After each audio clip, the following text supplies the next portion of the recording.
Welcome back on the Space Info YouTube channel. It's Tom speaking, and today we'll talk about why SpaceX is having such troubles with FAA in launching the Starship, why it is taking so much time, and why it is so important to evaluate the launch conditions.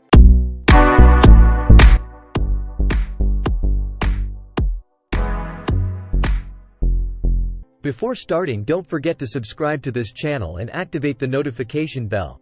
It's free for you, but it means a lot for us. Now, let's start.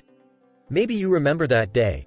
It was the 20th of April 2023, and as you heard, Starship experienced an RUD, rapid unscheduled disassembly. Basically, it exploded mid-air. While the primary cause of the explosion was the automatic termination of the flight, which means that the explosion was caused on purpose to avoid that giant rocket to fall back on the planet, something went wrong for the people who were expecting a brilliant flight to orbit.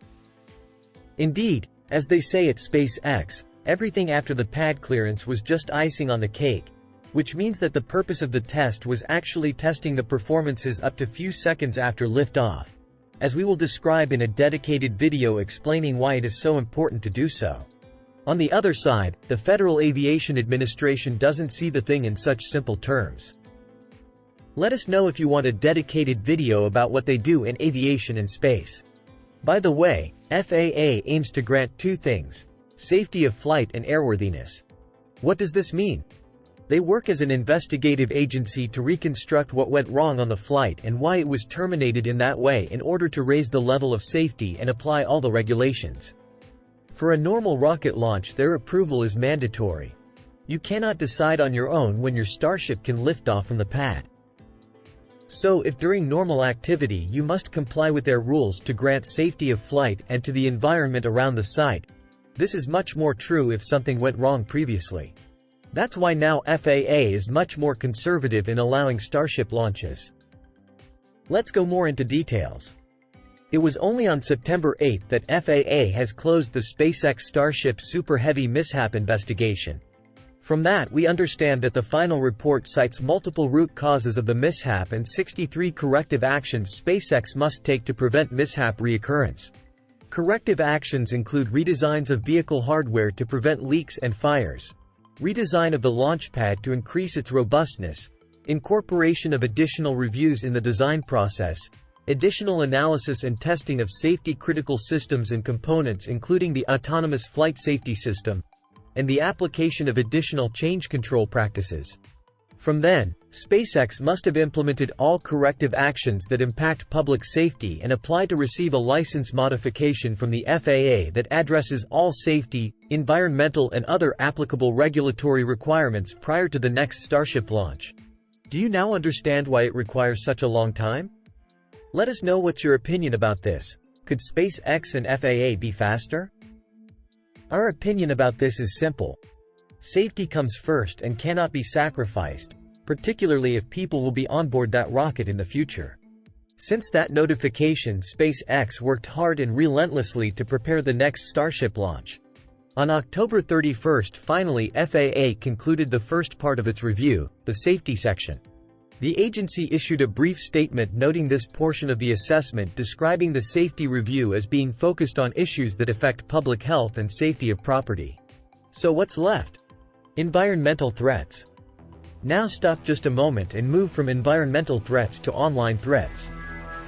Do you ever think about how many files you download with your devices? Could you even count all the trackers that keep an eye on your online activity? Maybe you don't even know that they exist, while they are watching you. That's why we at Space Info trust NordVPN, which is the partner of today's video. Among their features, they offer threat protection. What is it? Experience hassle-free online protection while blocking malicious downloads, trackers and ads while protecting your navigation on all your devices. Oh, and you can check by yourself. Visit the link in the description below. You can try threat protection with an incredible discount thanks to the Space Info affiliate link and have a 30 days money back if you are not satisfied. Threat protection scans the files you're downloading for malware. If it detects that the file is malicious, it deletes it immediately, before the contents can do any damage to your computer. Even though most malware is targeted at Windows devices, Cybercriminals are increasingly creating viruses targeted at macOS. So yes, you need it also if you are using a Mac. Plus, by being super lightweight, it won't affect your device's performances and you will access to personal threat protection reports on the NordVPN app so you know what to do. Click the link in the description below and start a protected navigation from now. Now back to Starship.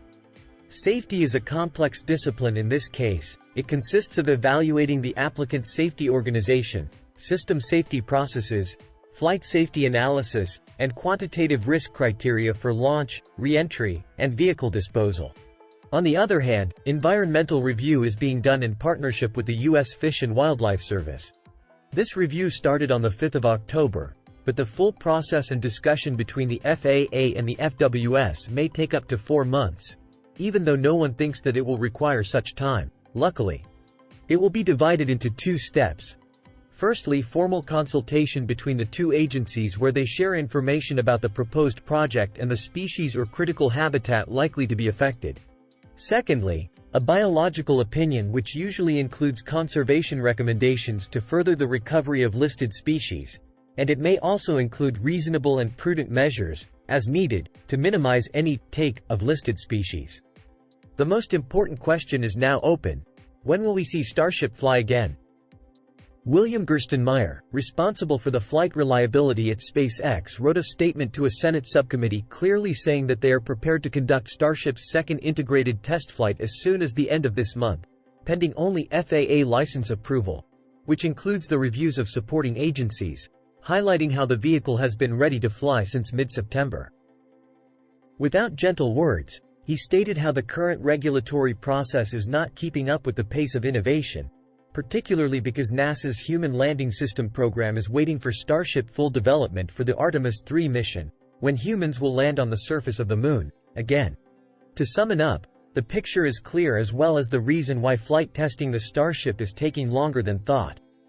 On one side, the FAA wants to grant the maximum level of safety, both for the flight itself and for the surrounding people and property. On the other side, SpaceX wants to push on the throttle and be able to develop without many constraints.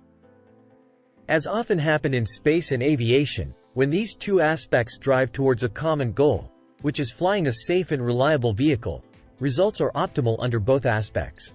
If this will become a matter of political power, forgetting why FAA exists, probably Starship will become the next space launch system in terms of development time, but this doesn't seem the case now.